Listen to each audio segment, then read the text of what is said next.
What to look for in an assisted and independent living community.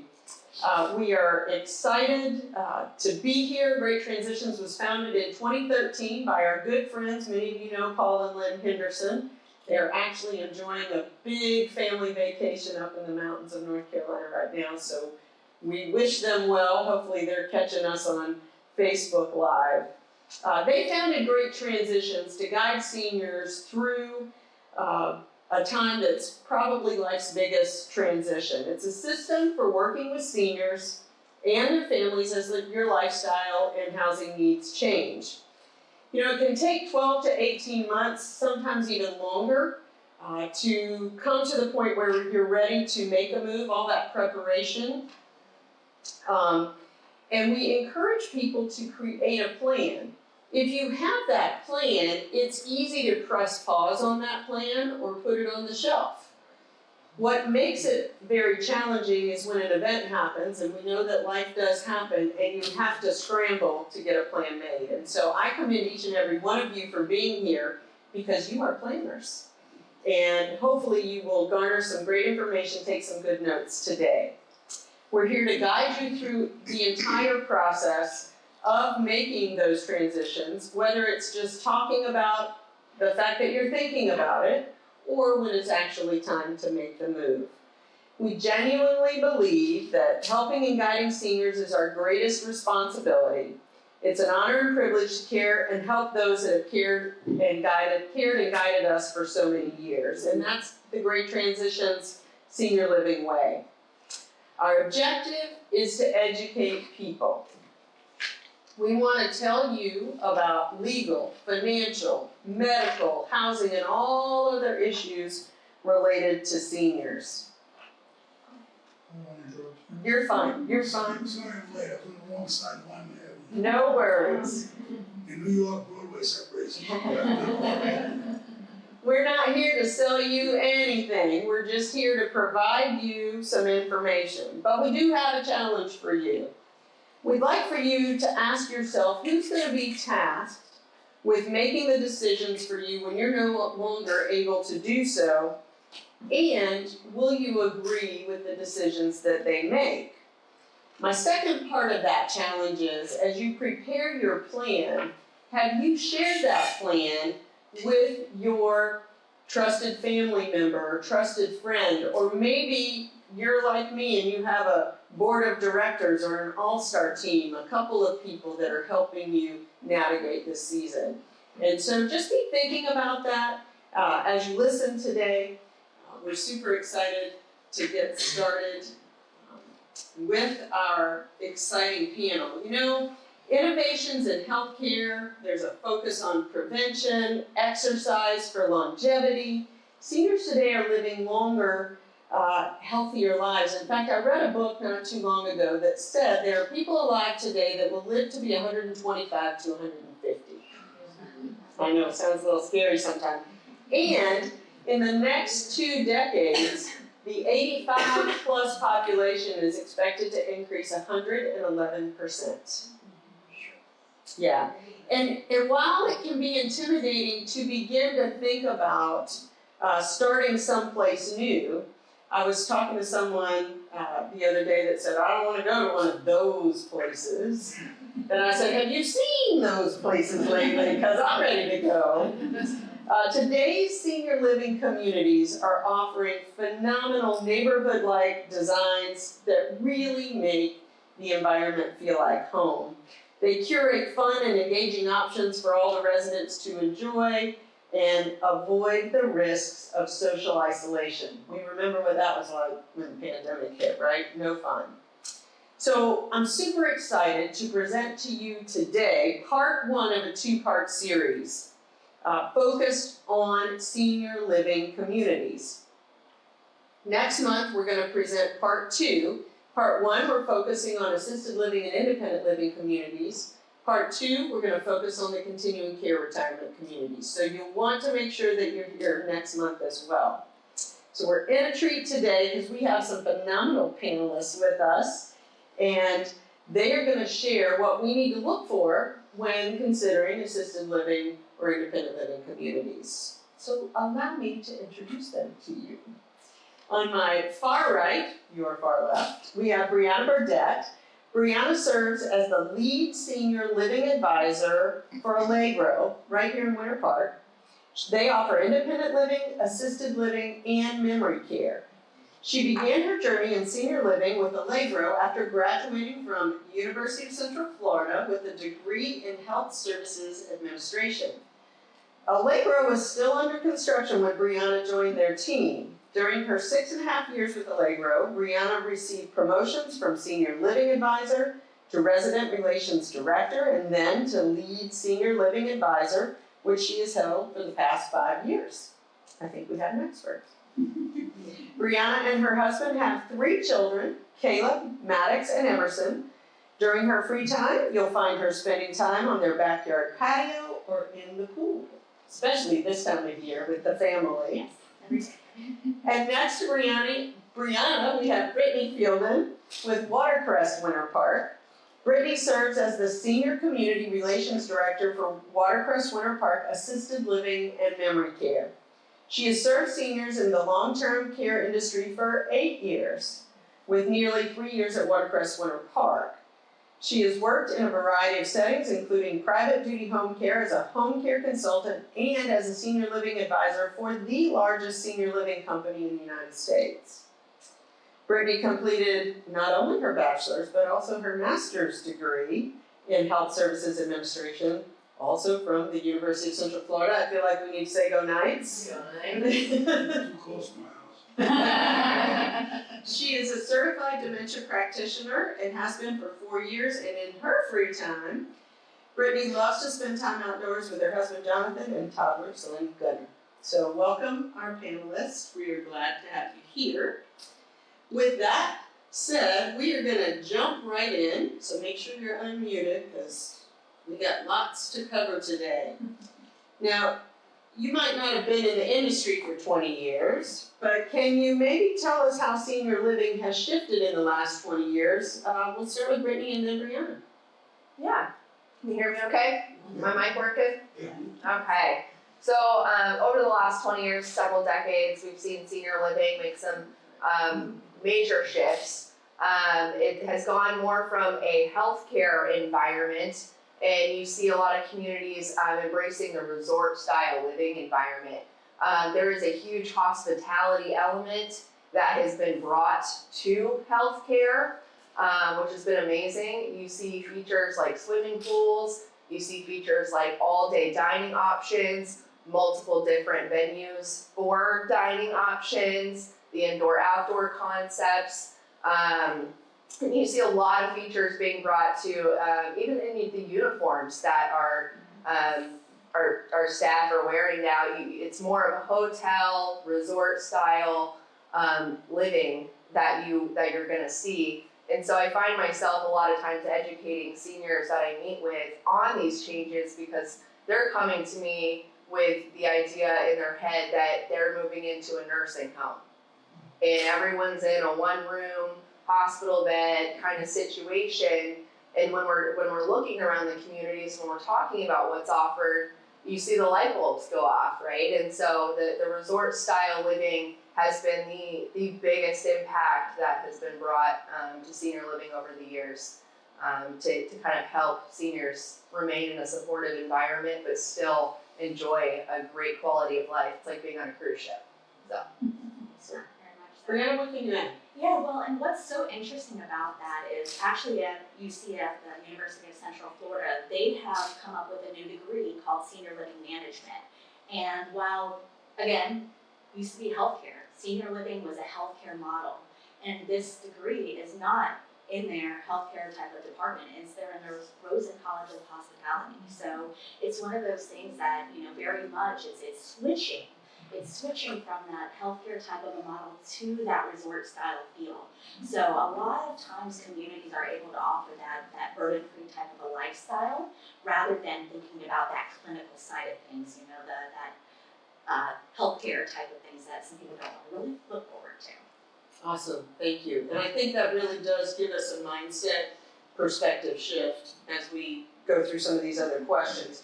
I'm gonna ask each of you to tell us about your community and what it has to offer residents. Brianna? So at Allegro Winter Park, we're on Hell Branch Road, located on the edge of Lake Ann, but we're a very resort-style community. We have independent living, assisted living, and memory care all under one roof. And we're a rental community, so we don't have a large entrance fee to enter our community. And we offer a lot of high-end amenities that are available for our residents to enjoy at any time, but also a lifestyle program that's meant to inspire our residents to have fun and remain active for their senior years. Brittany?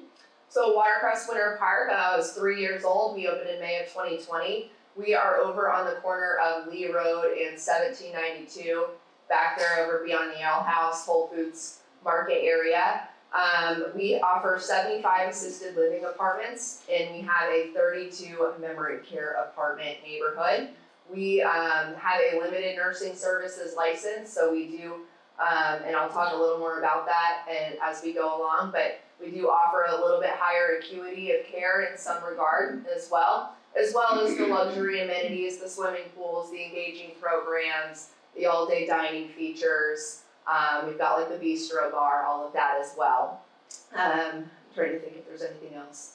I don't think I need to add anything else to that. All right, sounds like a lot of fun already.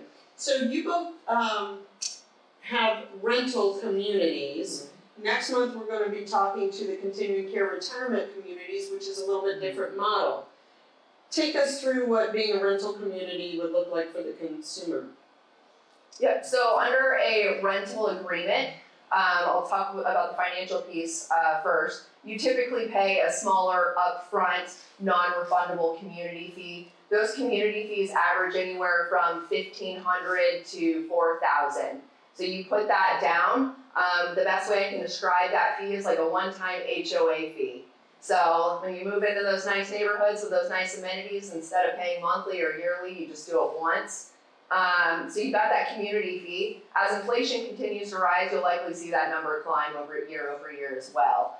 And then the agreement is only monthly. So you're only obligated to the next 30 days at any given time. You only have to give that 30-day financial notice, and you can move on to the next chapter of life, whatever that might look like, which is a great option. Care-wise, you'll find the biggest difference is that most of your continuing care retirement communities are also going to offer the skilled nursing facility on site, whereas your rental communities most often would not. Brianna? To chime in on where you left off, we don't have the skilled nursing component, but a lot of times we work very well with our CCRC communities to be able to have our residents go and receive those rehab services when they do need them. But then additionally, when you're looking at a CCRC community and you do that entrance fee, it's very much going to be more of a long-term type of commitment. With the rental community, it's more of that freedom and flexibility in regards to if things change in your life. For example, I have a resident who moved to Allegro because that's where her daughter was very close to. She lives right around the corner from our community. But she just got a job offer in North Carolina, and she's really excited about that. And her mother is going to move to a community in North Carolina. We're very sad to see her go, but you know, the whole idea with her moving to our community was to be near her daughter, and so she wants to do that. She lives in our independent living, so we do require a 45-day notice. And at the end of her 45 days, she's free from, release of penalty or anything like that. A lot of our residents are still able to come and go as they would like, just like with that CCRC type of mentality. So even though we offer the independent and the assisted living, you're still afforded a lot of that independence. Great. So if we want to take a look at your communities or rental communities in general, what are the top 3 things we need to be looking for during these tours? So the top 3 things I advise families to look for is presence, appearance, and engagement of residents as you're walking around. So again, all 3 things: presence of residents, are they out and about? How do they look? okay? And are they engaged? The second thing is presence, appearance, and engagement of the associates. So are they in uniform, right? Do they seem happy? Are they sitting in a corner on their phones? Or are they engaging with the residents? Are they making their rounds, right? So again, your residents and your associates, looking at the people at that community, because it is a communal living environment. And we want you to engage with the others in your surroundings, right? And we want it to be a good fit in that regard. And then overall community cleanliness and appearance is gonna be generally very important. That makes sense. Brianna, can you add anything to that? Well, and with that cleanliness aspect, I think that that is so important because to me, I think when you go and look at a senior living community, look at the details, okay? For example, in the morning time, my maintenance team, they're required to blow the driveways because we want there not to be leaves and sticks where people can fall, it just doesn't have that nice appearance.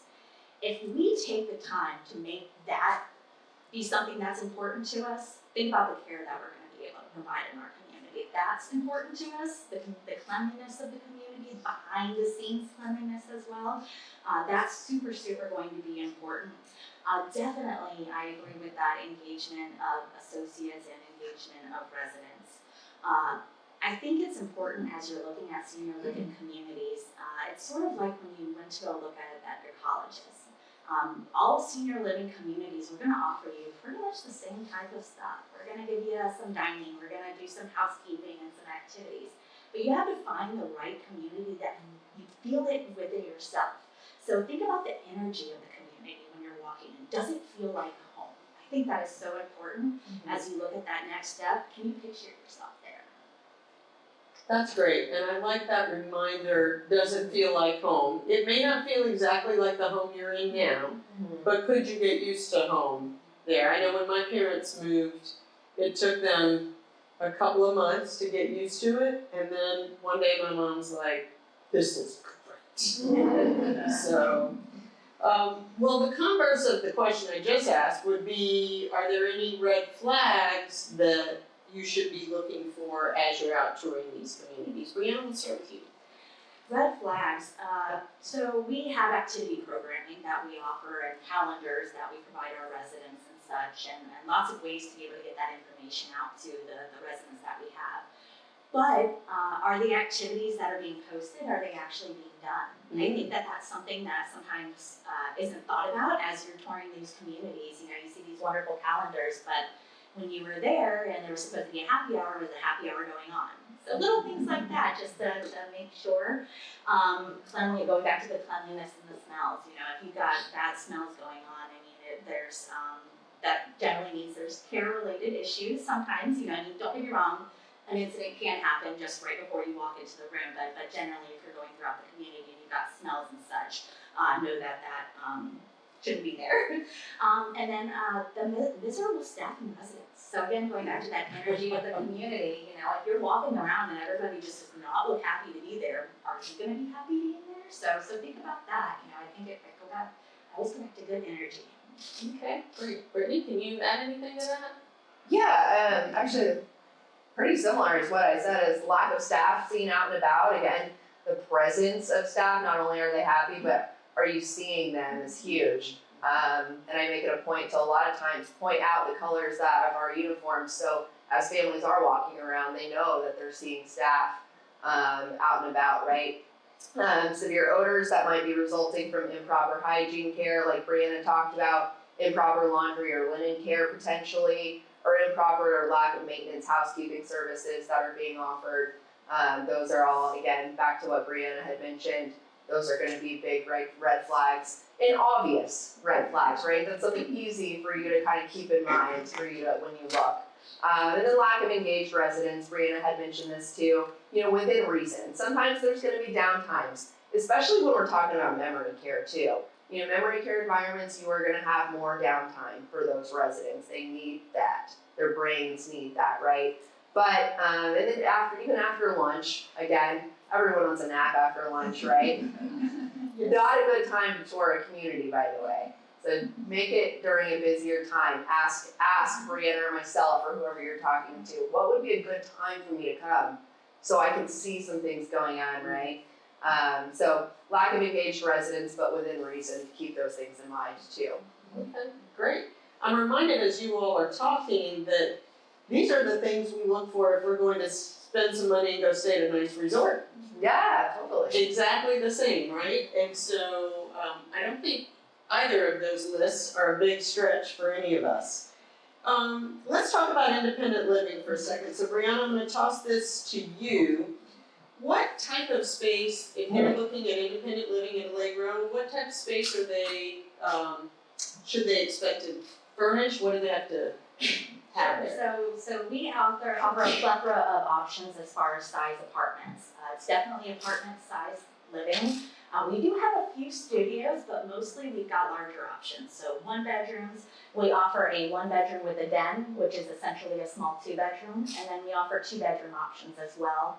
What's nice is like we, at Allegro, we offer that option in our assisted living as well. So as you do make a transition, you don't have to necessarily sacrifice the size of your apartment.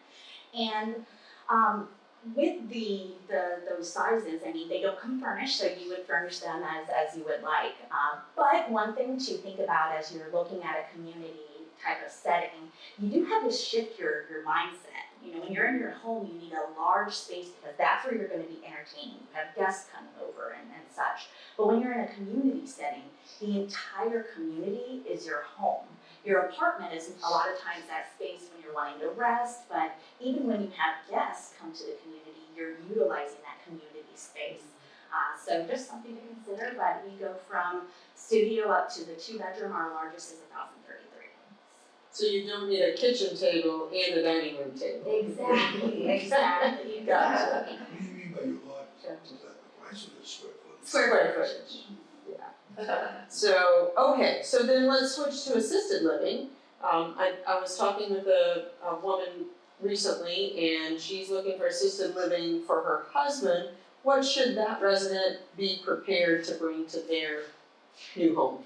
So much like independent living, it's going to be a completely unfurnished apartment of various sizes. So when we're looking at apartments, you kind of have to figure out price-wise what is affordable, right? But space-wise, what is going to be tolerable for you and comfortable for your belongings. So you're going to be bringing all personal belongings, furniture that was going to be comfortable for you, everyday personal items, even storage solutions in some regards. So you might have 2 closets, right? But there's other storage solutions that I encourage people to bring. So you've got drawers and other cabinets, things like that for other things, the extras, right? And then of course minor kitchen items, not major. You do not need the giant KitchenAid mixer anymore. You do not need the giant toaster oven anymore. We'll make you all the toast you want in the dining room. So you do minor kitchen items, and then meaningful art and photos. Curtains, make it feel like home, right? We encourage everyone, it's not necessarily home, we know that, but we want it to be comfortable, we want it to be decorated like you like it to be, and we offer and partner with people that can help you make that happen as well. So pictures on the walls? Oh yeah, absolutely. Okay. Pictures, curtains, your TV can be mounted usually, all the things. That's great, that's great. Brianna, you talked about activities a little bit ago. What type of activities are we finding in independent assisted living communities? Yeah, so at Allegro, we sort of intermingle our independent and assisted living activity program, but we offer a plethora of just options for our residents to be able to enjoy every single day. So from things like exercise class, every morning we have an exercise class. One day it might be Tai Chi. We also do water aerobics, yoga, chair yoga, so lots of opportunity to remain active. We actually engage our residents. Our lifestyle director, Michael, sits down with our residents and asks them, here's the next couple months that we've got coming up. Are there some things that you want to do so we can make sure that we're getting all the fun outings on the calendar? If there's a play coming up, do our residents want to go see the play? Things like that.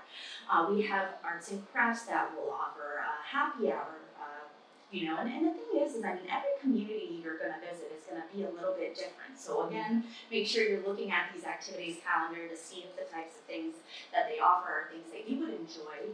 And I mean, we also do a lot of big events and such as well. So I mean, you will have communities where they'll offer murder mystery shows or fun things like that, just to really inspire our residents to remain active. So you don't have to worry about putting together all the fun stuff. We put it together for you. Just have to show up. I love that, love that. Brittany, what about at assisted living and memory care? Do the activities look different? They can. Specifically for memory care, you're going to find the programming to be more in line with where that those residents are at cognitively, right? And they're going to be typically in shorter duration. Because the attention span just isn't what it used to be at that level too. So memory care programming is definitely going to look very different. Assisted living, like Brianna said, sometimes you can intermingle those activities in programming as well. There's several areas of wellness a lot of times that communities will address when they're coming up with their programming calendar. That would be physical, mental, spiritual, social, and emotional wellness. And so, you know, through those facets of wellness, you're going to be designing your program calendars overall. And so, a lot of times the programming offered daily, throughout the day, and like Brianna said, you're also taking consideration into what our residents want. You know, we recently had more interest in for nighttime activities, right? Maybe a poker tournament that happens after dinner, and so those are things we've added. Movie nights and so we've switched our coordinators to stay later on certain days to meet those residents' needs. Or maybe a Sunday farmers market, whereas a program coordinator might not usually be working on a Sunday, but that Sunday they did, right? To make sure that those things are happening for our residents because that's what they want. And so we always take those feedback for the programming. A huge thing that we love to do is outings. Allegro does a ton of outings too. Watercrest does a lot of fun outings. We went to the Hard Rock Casino recently. We'll go to the Winter Park Playhouse. They're doing a trip to Buc-ee's apparently. never been, but I hear it's quite an experience. So you got, and of course you have the lunch outings. We went to the Briar Patch recently, which is a Winter Park staple. So you have the outings is huge, and then of course you've got the in-house programming as well, like your happy hours and your bingo and things like that. Awesome. Yeah. When I was working on my certification as a senior housing professional, I interviewed a lot of communities, and one of my questions was always, what's the favorite activity at your community? And it was always happy hour. Oh, 100%. It's actually not. He had a good comment. He said it's probably non-alcoholic too. Is it? No, that is a good comment. I'm sorry, I know we're off script, but most communities are your resort style living communities will carry liquor licenses So now. you can have pretty much whatever you want when you're there. Yeah. I'd like also that you talked about taking the feedback from your residents to find out what they want to do. Are there ways in which you track their happiness and involvement levels in your communities? And if so, how? So most communities have means of tracking involvement. There are multiple ways to do this, right? With technology being an ever increasing thing that is useful for us, we actually use an app that our adult children typically can download on their phone, and they can see what their loved ones are participating in. They can see pictures and updates throughout the day, and that's how we send notifications for maybe upcoming family brunches, things like that are happening. So that is a great way to track involvement. And of course, there's other ways to do that as well, through surveys, open door policies, all of that. Happiness is kind of hard to track. I mean, that definition is very different for everybody. But if you have a really involved leadership team, you have a general idea for your resident satisfaction through multiple means of communication with them. That's great. Brianna, what about you? Well, and I actually think this is a really, really good question, and I encourage you as you go out and visit communities to ask this one. one because I agree that many communities do try to get that feedback, but I'm wondering if all do. So I'd encourage you to ask that question, what are the opportunities that I will have in the future to let you know if I'm satisfied or not here. At my community, we do this sort of several different ways. Once a year, we actually do a survey of all of our staff members and a survey of our residents as well. Allegra is a great place to work, which is a certification we received based on the responses of our staff members to the survey that they did.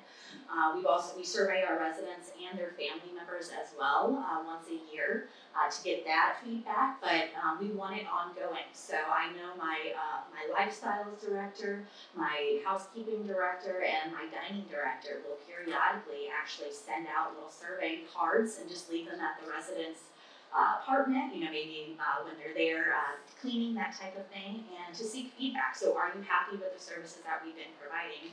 Sometimes I think people, you don't always want to speak up, but that's the only way that we're going to be able to know how to do a better job. And so we take that feedback and we run with it so that we can make sure that we're providing the type of lifestyle our residents are wanting for themselves. Okay, awesome. Brittany, in an assisted living community, what type of voice should a resident expect to have? So residents should always have a voice at the place that they call home, always. And I say this within reason, of course, because we have licenses and regulations and policies also in place for reasons as well. But we want all of our residents to feel accepted, heard, and like they're part of a family. And with only 75 assisted living apartments and 32 memory care apartments for us, it is smaller, and so we really embrace that culture. Senior living communities often offer a number of opportunities, like Brianna had mentioned, for collective feedback and engagement. We you'll see things like chef chats on calendars, so the chef can collect food feedback. You can bring suggestions, like why are we having so many turkey sandwiches, and I'd rather have coconut shrimp for dinner. Things like that. And those, even down to the detail, chefs will typically take that feedback and run with it. Town hall meetings too. The best way I describe this is like your HOA meetings. So you can come to them and again offer feedback, ask questions, get involved in the conversation because that is your home. Care plan meetings, if we're talking assisted living memory care too, and you have those supportive services from the staff. You have care plan meetings where you have to kind of review that, and do you need more supportive services? Have you gotten stronger, and maybe we can take those supportive services away in some regard too. And so that is another voice that you have, is in those care plan meetings, and you can always request to schedule those. But they are also proactively scheduled typically as well. And then open door policies with leadership. It should be typical. Okay, great, thank you. Big question here. Are the communities pet friendly, and can residents have overnight visitors, and are there any additional costs involved? Brianna, can we start with you? So not every community is pet friendly. Some communities are, some are not. Some have rules about not being able to put your dogs on the ground, different things like that. So just be sure to ask those questions up front. My community is pet friendly, smaller pets though, so typically 35-pound dogs or smaller, and a maximum 2 per apartment. Generally we're talking cats and dogs and birds and maybe fish. Okay. So, and then as far as Overnight guests? Overnight guests are allowed in independent living and our assisted living. We have a spot in our agreement that we ask if they're going to be with us longer than 7 days, if you could just do the courtesy and ask us. But we have a resident whose daughter lives in England, and when she comes to visit, she's here for about 3 weeks, so we always approve it. It's just more of a formality. And during those times, really, there's not going to be an additional charge unless they have dining with us. So we have a dining program where there's prices on our menu, so whatever they eat, it would be priced according to the menu. Just put it under bill. What about an assisted living in memory care? Brittany? So guests are allowed overnight as well in an assisted living, like Brianna had mentioned as well. We do not have guest quarters, so that guest would be required to stay within the apartment of the resident. And then just, again, for liability reasons, we just ask to be notified of that guest in the community. Again, for, extreme measures like fire and the emergency protocol, you have to know who's in the community and who's outside of it, right? And so, we just ask to be notified of the guests being there overnight. As far as dining goes, or no, not dining, Costs. Dining costs, of course, we have just a set rate. Our dining is a little bit different, so you just have set guest charges. You can either pay with credit card or put it on the bill as well. And so those would be the only costs incurred for having a guest stay. There's not additional charges for the guest to stay overnight. And is there a pet deposit? I may have missed that. There is. Okay. And it would vary community to community as well. Okay. Typically, it's gonna be one time. That does not include help with the pet. You can no longer walk your dog, or if you can no longer clean your cat's litter box. Those are different conversations where in assisted living, you would then need to have those services added to your plan of care, and there would be costs associated with the care of the pet. If you can just care for the pet on your own and it's there, there's a one-time typical pet deposit, just like you would if you were renting any other apartment. But the pet weight limit, aside from licensed or certified service animals, are allowed under 25 pounds for us. Gotcha. Brianna, assisted living communities are going to have staff on call 24/7. What about independent living? Well, that is not always the case with independent living. So again, another question that I encourage you to ask: what does it look like if I have a need in the middle of the night? Do you lock the doors when you're heading out and shut the lights off and somebody comes back at 8 o'clock the next morning? Some communities have somebody overnight, some don't. We have a courtesy officer. So that is our go-to person for independent living. If they have an emergency, they can press a button and that will notify the courtesy officer. We do have nurses in the building for our care staff that are in the building as well during the evening time, but they're really there for the assisted living residents unless there's really a true emergency, then by all means our courtesy officer. Okay, great. You both referenced a lot of different dining options.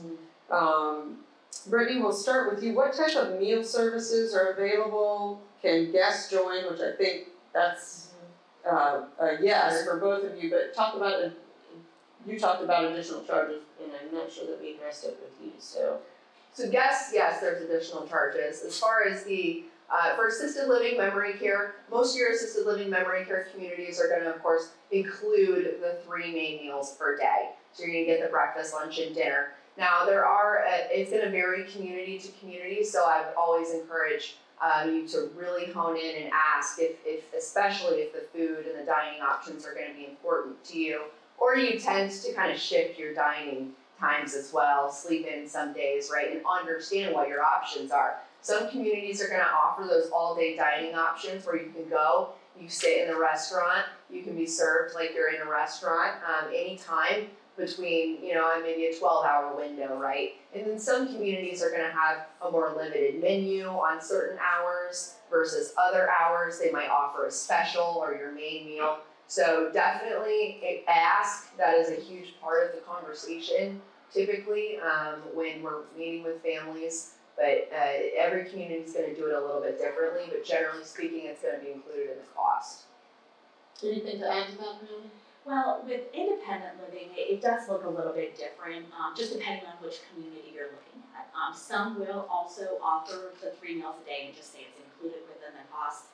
Some independents will have a kitchen in their apartments, some do not. So again, some of those questions to ask. What we do at my community is we set it up to be like a country club. So more like 2 meals is what's included. Every day there's a complimentary continental breakfast where there's a daily hot item. So that's gonna be no charge. But when you go down to either lunch or dinner, there's prices on the menus. We have specials that are gonna range from $8 to $13. But we also offer a filet at nighttime and a piece of salmon that are going to be closer to $16 or $18. So included with the cost is the continental breakfast and $325 within the monthly cost. So about 2 meals, so residents can still go out, cook on their own, that's the idea. But there is options for them to be able to add on to their dining dollars if they go over. But if you come, you can get throughout the month or with about 2 meals if you do it the right way. But if you come down and you have the filet and a glass of wine every night, you're going to go through your dining dollars much more quickly. Brianna, I'm going to stay with you for a second. Are residents in independent living allowed to venture out and enjoy the surrounding community? Yes, very much so.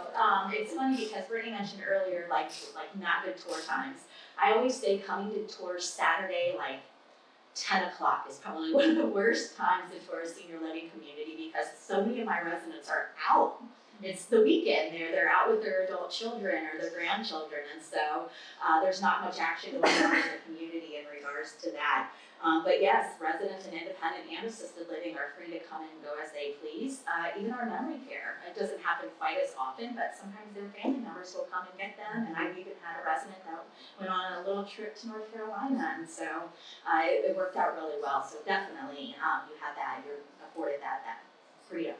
And is there transportation to certain locations within the community? Oh yes, very much so. Most communities will offer some form of transportation. I think it's important to ask about that transportation. Does the vehicle have a lift? Is it a car? Is it a bus? Those types of things. But generally you're looking to get transportation to the grocery store, banks, pharmacies, fun outings where they're going to the theater, and then also doctor's appointment stays. Most communities I find offer about 2 days of doctor's appointment stays. Ours are Tuesdays and Thursdays, and we go 12 month 30 days. Is there any limit to what I can drive on a vehicle? Oh yes, please, yeah. Yep, very much so. But I will say I do have independent residents that sometimes will utilize the grocery store transportation just because it's a fun day going out shopping with your friends, or we're pulling right up to the door, getting a little bit buggy and making things a little bit easier for you. Love that.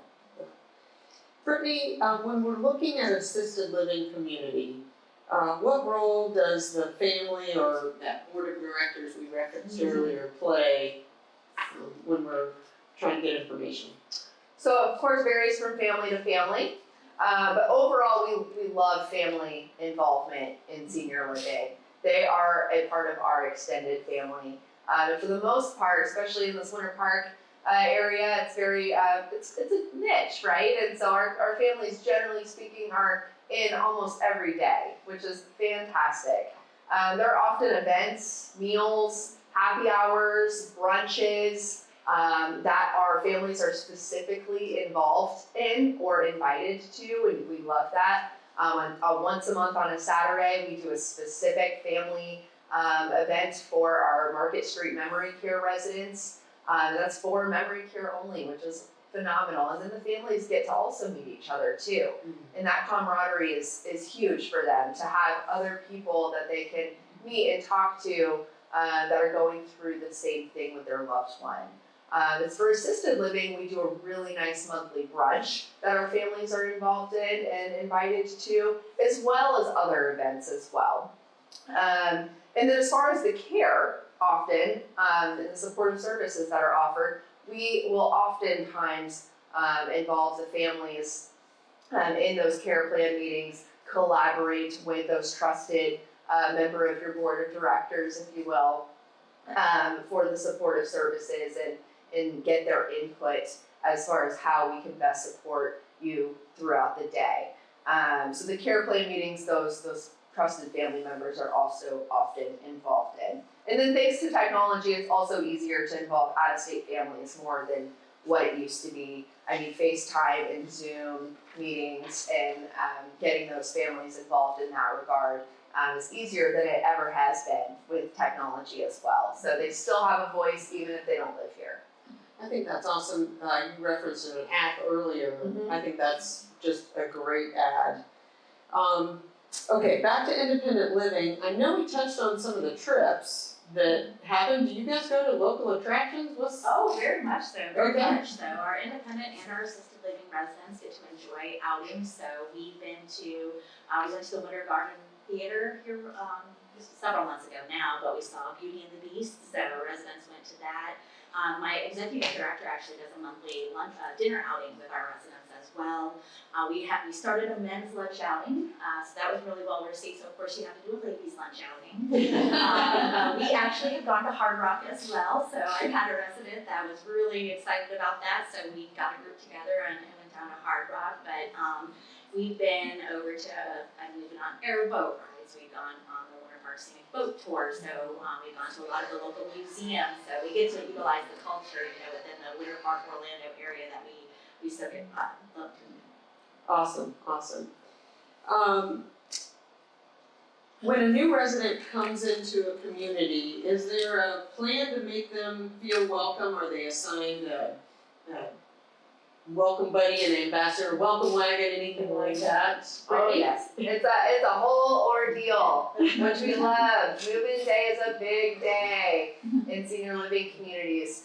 But yes, prior to that resident moving in, everyone knows that resident is expected to arrive. Residents are always very curious to know. They see the name tags on the doors. They're constantly, asking as well, who's coming in, or am I going to get a new neighbor? And they're really involved, which is great. But ambassadors typically are assigned, and resident ambassadors are residents that live within the community that have volunteered themselves to be a part of a club, if you will, and they meet as well, to welcome our new residents. And typically we'll try to match personalities or match, maybe they're nearby one another, things like that. And those ambassadors typically will, make sure that resident has questions answered, invite them to sit down at lunch with them, and overall just make them feel welcome as a peer, which is fantastic. Directors and leadership in the community will often also have their own times with that resident to go make sure that those residents know what that director does, like the maintenance director, for instance, or the resident lifestyle director. Who do you go to for certain questions, comments, concerns? And so there's kind of an orientation process, if you will. And typically, once a month we might, at our happy hour, we'll do a really nice welcome to our new residents that particular month, which is always so fun. And then on move-in day, we have a legitimate red carpet that we roll out. So if you have never walked a red carpet before, you will get to. And we do photo with the family and everything, which was really fun. And so that's our nice welcome. I love that. Brianna, what do you guys do to welcome people? I have a red carpet. We do have a red carpet as well, red carpet and champagne toast that we do on move-in day for our new residents and their family members. Takes a great picture, all that fun stuff. We have ambassadors, and very similarly to what Brittany was saying, as far as we're putting the red ribbon on the door, and it's okay, where are they from? What do they like? Are they going to be involved in this with me? That type of thing. Or do I know them? If it's somebody moving from locally, we have an ambassador and welcoming committee that goes by and greets that new resident, invites them to have lunch or dinner and help them get settled into the community. Additionally, we have the new resident orientation program where all of our managers are supposed to go by the new resident's apartment within the first 48 hours. We can give you a little break, type of thing. But to introduce themselves, explain how things are going here in the community. And really, the other opportunity that we do, we recently started doing block parties. And so it's a smaller type of a party, but it's really for that hallway. So as this new person moves in on that hallway, about a couple weeks after, we send out an invitation to everybody on that hallway, and some of our ambassadors will come and greet the new resident. And it's actually the sweetest thing. I have one resident who, she has a beautiful voice, and she used to sing professionally, but now I'm not going to be able to remember the name of that song. Do you know the old song, the Getting to Know You? Yeah. So she sings that, but she put an Allegro twist on it. So every time we have a new resident, she sings to them as well. So nice. I love that. Broadway on Allegro. Yes, so it's on our Facebook if you'd like to check it out. Okay. I have to do that. That's really great. I think we talked about fostering a sense of community amongst the residents. Is there anything you want to add about that specifically as it relates to assisted and memory care? The only thing I would add is there's no better way to foster a sense of community than through celebration. We love celebrating through the months, whether it's holidays, and of course, with that, we have residents from different walks of life, from different professions, different cultures, different religions. They might all have different holidays that they celebrate.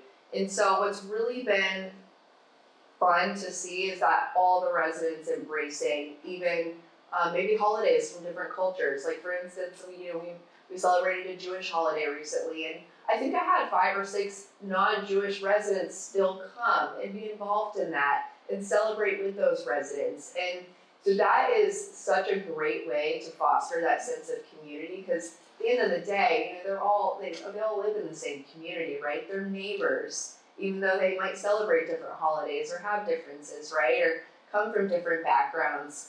They really all look out for each other, and through celebration of all of those things, I think we do a really good job as an industry overall of fostering that sense of community. I love that, and I think both of you touched on with the block parties or memory care neighborhood. It is a neighborhood, and there is this really big effort to make people feel like they belong. Yeah, and so I love that. All right, so we have covered a ton of information, and it's been really good and insightful. But I think it's important that we talk about, because we talked about having all these planners here with us. Mm-hmm. How does someone know when it's a good time to transition to a senior living community? Brianna? What a loaded question. It really is, because I think that can be very unique to everybody. But I think there is an educational side of it when it comes to the independent that a lot of people don't know about, because many times I get a phone call, and the phone call is, I'm looking for assisted living, and all right, so tell me a little bit about what's going on. And through our discovery process, I learned that really what their loved one is looking for, or what they're looking for, is freedom of the burdens of home ownership. The cooking and the cleaning are becoming hard, and then a lot of times maybe driving isn't quite as easy. Getting and going to all the places you used to go to it's much more of an effort. And so independent living is a really great option for those that are looking to not deal with the home. So because you're not dealing with the home, the cooking and cleaning, you have more time to be able to enjoy yourself. But then I think that's also the same for assisted living as well.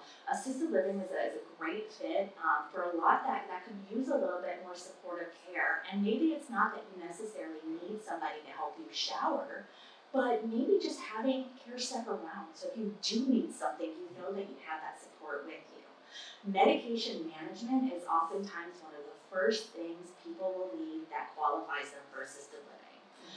It's not the showering, it's not the dressing, it's the medications, because a lot of potential residents and prospects, they're on several medications, the color's changing every other week, and so having somebody that's going to handle the reordering of the medication, the calling the doctors and getting the refills can make life a lot easier in that respect. And in community type settings, the great thing is, independent or assisted living, I mean, a lot of times you don't always know who's who.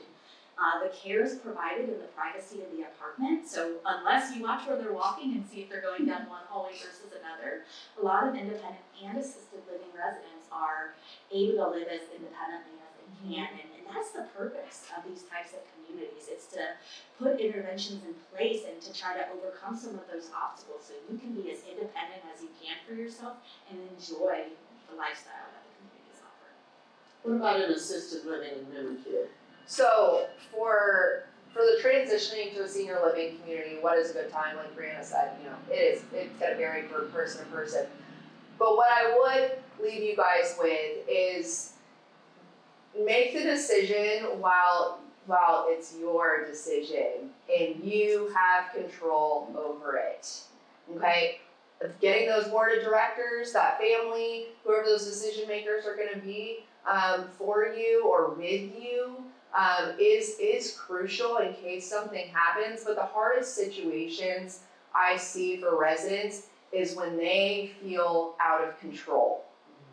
when they're not the ones downsizing their own closet, when they don't know who their furniture might be donated to, you know, from the other 3 bedrooms in their house, when they are, you know, ill, if you will, or maybe going through a health episode, or maybe in recovery from a health episode, and now this decision has been made, but they don't have a lot of control over how it's happening or where they're going, because availability is also something to consider. You know, a lot of these communities are highly occupied, and especially for a couple or someone who's gonna want more space, those apartments, there are less of them, naturally, because it's more square footage. And so if you call a community that you had picked out and something's happened and the only thing they have available is a studio, you're gonna panic, right? And so make sure you have those communities lined up. I love it when I get to meet with families that say, I don't know if this is gonna happen, but it might, and we just wanna know what you offer. Okay, have that community in your back pocket. So if you do end up waiting or something does end up happening unexpectedly, right? You've already seen one that you like, right? And so, or have 2. Go pick out 2, whether it's 2 of the continuing care retirement communities, or maybe 1 of each, 1 rental and 1 continuing care retirement community. But have those in your back pocket, because none of us are getting any younger, right?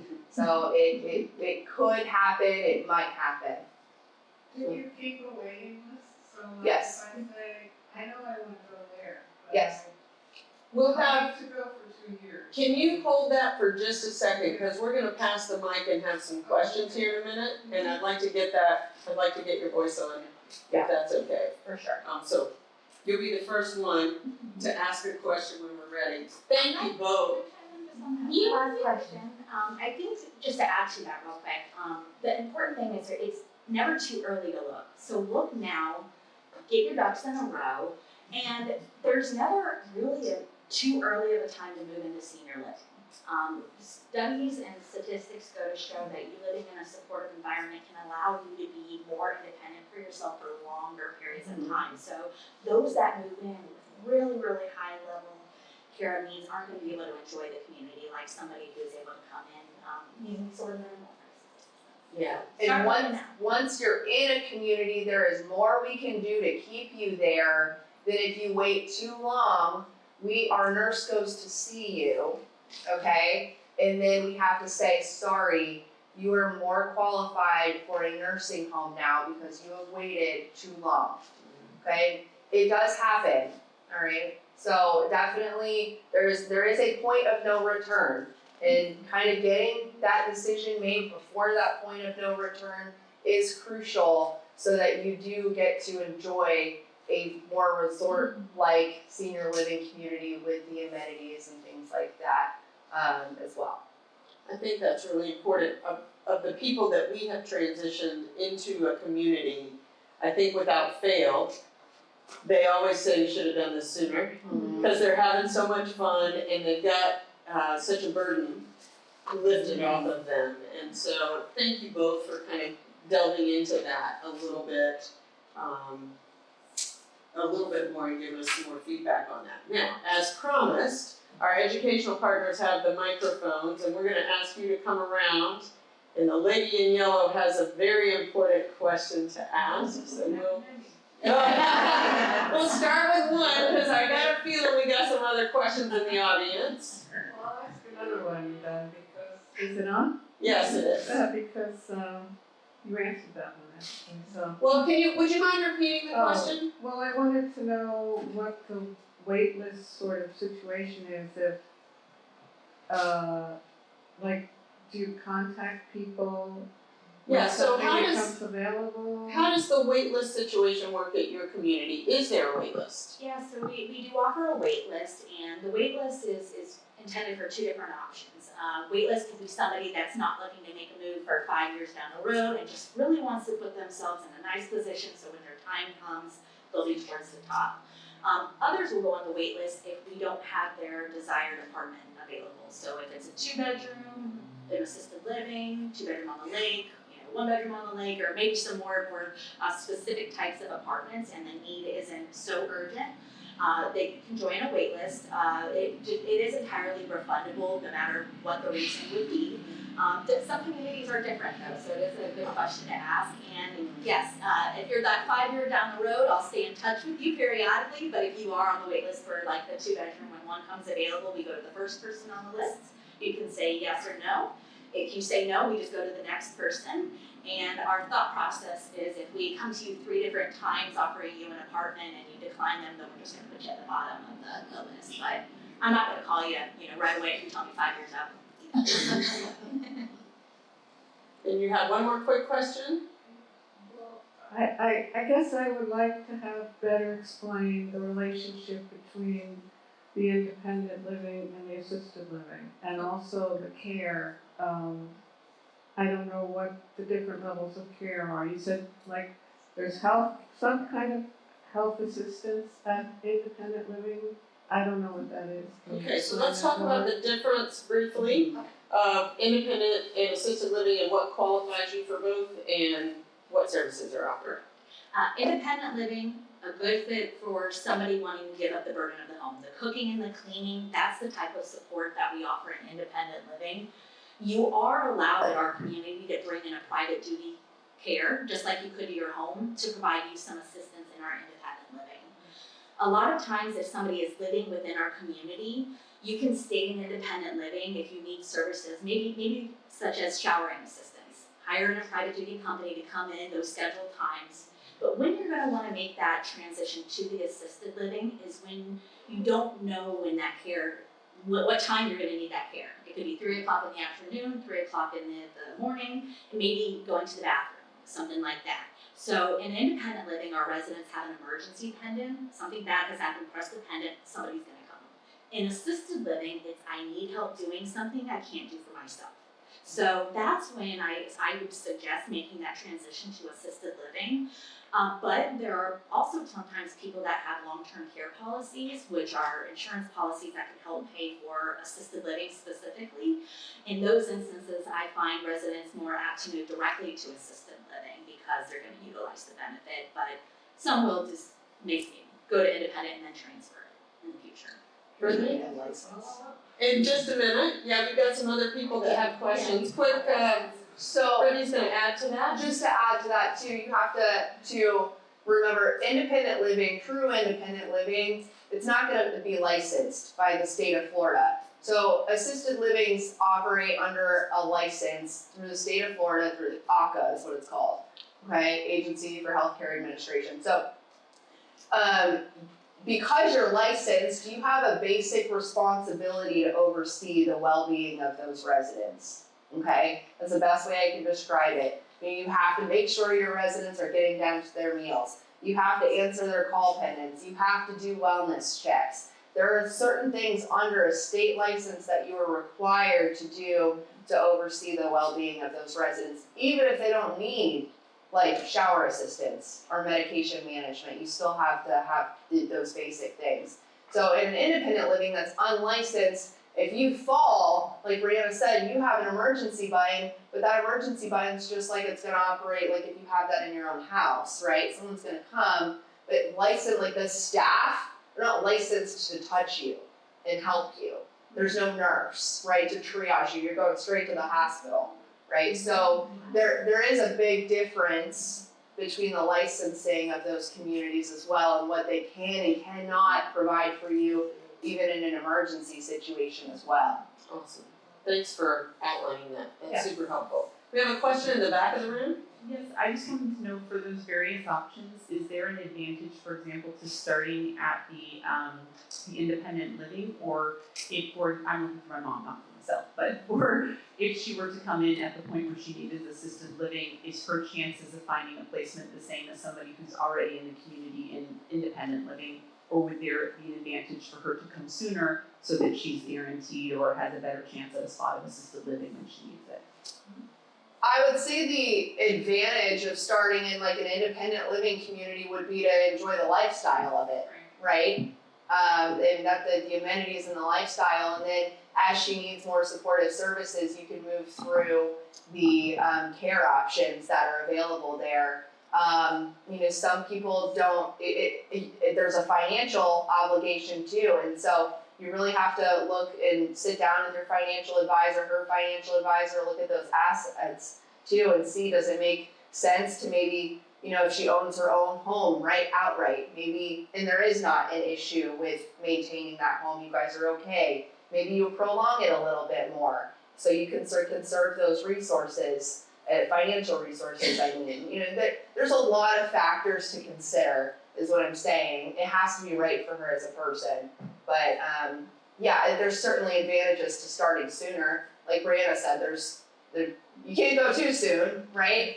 The best part is you definitely free yourself of the burden of home ownership, and all the maintenance that comes along with that, and the cooking for yourself, and especially if it's one person, that gets hard. Yes. We'll come back to you, ma'am. And we'll get to you. But she didn't answer her question. The question is, if we go into your independent living, do we get any leg up? You do. Oh, okay, Yes, internal yes. transfers. So yes, Okay, yes. at my community, because we have that continuum, we do prioritize those in our independent living over somebody coming from the outside. So I have that going on right now. I found out we're going to have a 1-bedroom apartment come available. She's going to be transitioning to the memory care neighborhood. So we have somebody who recently called in and they're looking for something pretty quick, but we have 2 internal residents that we have to go to ask them first. And it's sometimes a situation where they don't always take advantage of it. It's not necessarily the right time to do it, but they're internal, and so they're always going to have that priority, from coming from the outside. And I do think that there is a huge benefit, going when you are more independent. Again, providing you some more support, having eyes around it. You don't know how many times in a community setting we've caught things that could have been really bad. Many of you probably know with a UTI, with seniors, it can present like dementia. And I had one family member that was all moving their loved one to memory care, and we're like, no, hold on, give us a second. She was completely fine last week. It's not normally like that where it works that way. So she was able to get some antibiotics, but the reason why the whole conversation even happened was because the housekeeping person that typically cleans her apartment noticed the change. She's very clean, very neat, and it was not that way. There's some soiled laundry, so that's then a red flag. And though they're in independent living, we try to keep an eye on you. And so they were able to talk with our resident relations director, who was able to get the family involved, got her on antibiotics, and pretty much is gone. That's great. Cheryl, did you have a question? Yes. Hold on just a second. Let's get the microphone to you.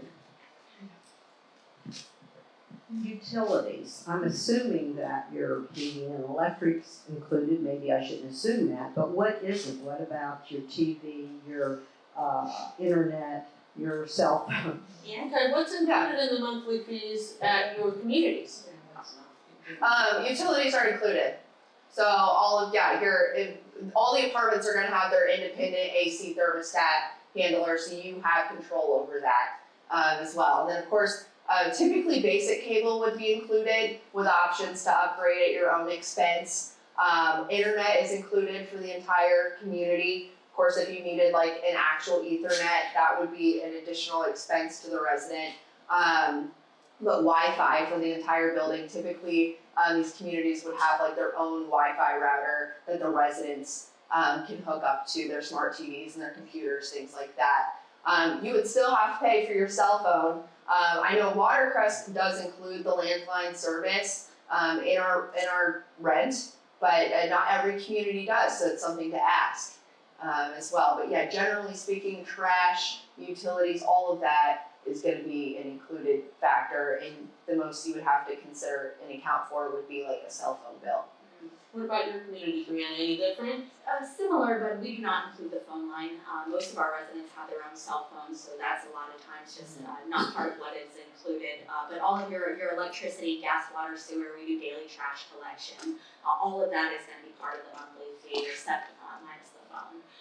So you would probably continue to pay for a cell phone or any other types of, you have some funds for ancillary types of things.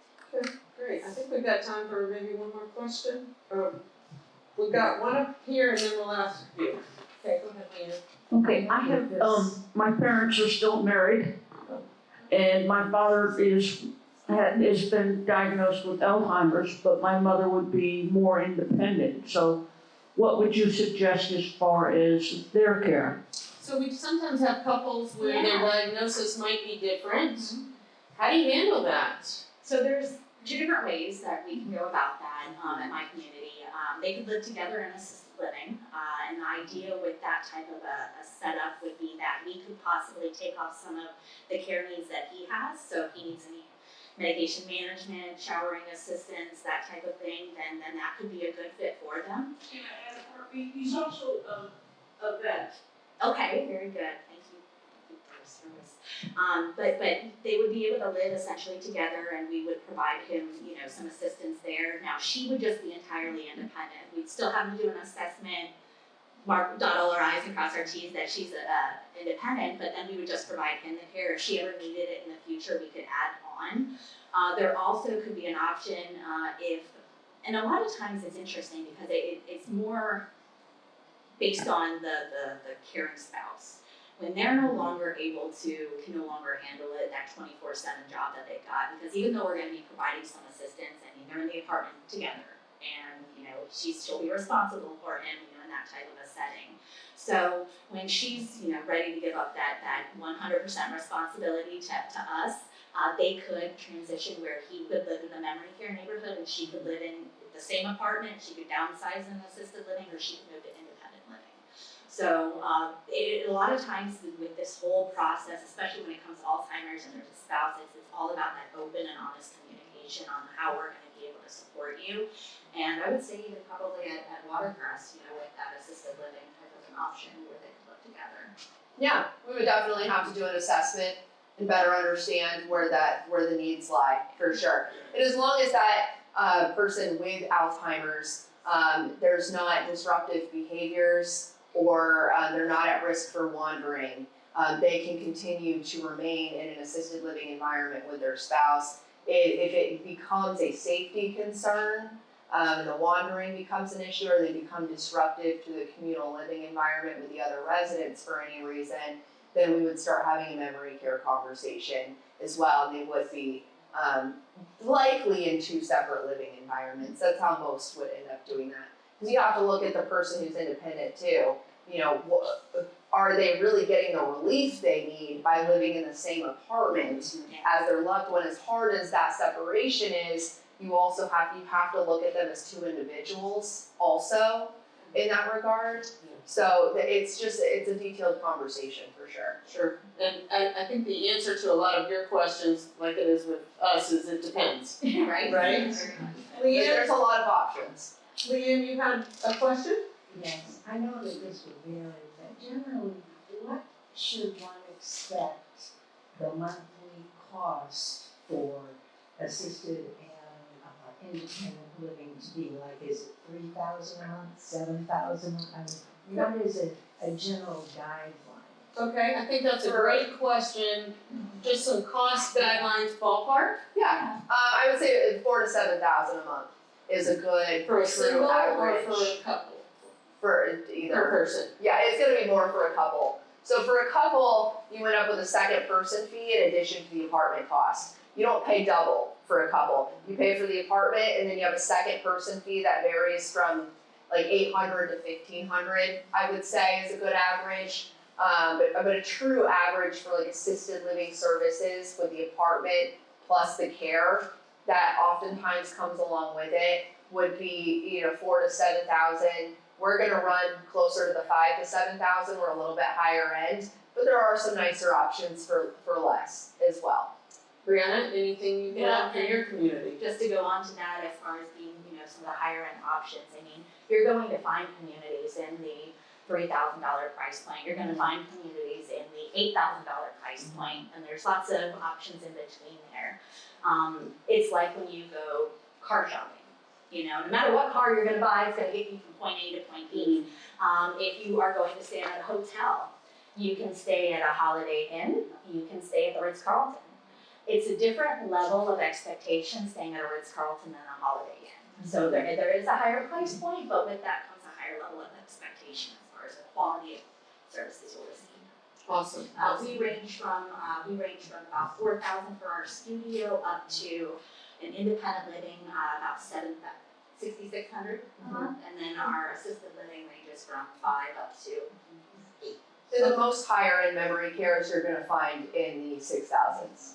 But that is gonna be more often than not an all-inclusive approach rather than a apartment plus care approach. It's gonna just be a one price situation. And when you come and tour, we'll give you all of the pricing. That's A awesome. lot of places included on their website now too, at least starting cost. Very good.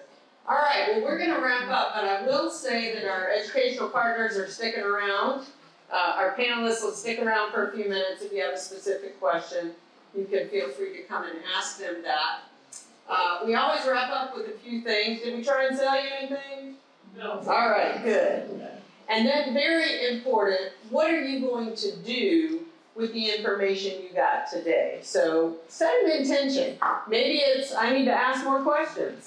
Write those questions out and set a date to have those questions answered by. You all are our connection to the world, in addition to the newspaper, because that's where you see a lot of our seminars being advertised. But we encourage you to invite someone, especially if you found this session helpful. Our next session is going to delve in a lot of the same types of questions as it relates to the continuing care retirement community. So you'll get a good understanding of the different types of care. We're really blessed in this Orlando area to have some fantastic communities and fantastic communities that work well together. And so I think you'll really get a chance to see that both with this seminar and the last one. Your feedback and recommendations help us immensely. You all got a survey when you came in. We encourage you to fill that out. You can give it to Nicole or drop it at the table with Andre or give it to me or one of our educational partners. We do read every single one of them, and we value what you have to say. Challenge you to bring someone back next week. If you want to pre-register, or next month, if you want to pre-register for next month, you can do that as well. You know the date of next one? Yes, we do. Our next month is August 16th. It's always the third Wednesday of the month, right here at 9:30 in the morning. Our closing quote for today is from Betty Friedan. I know, but listen, this is a good one. Aging is not lost on youth, but a new stage of opportunity and strength. So go walk out in opportunity and strength today. Let us all be that way. Take good care, everyone. Thank you.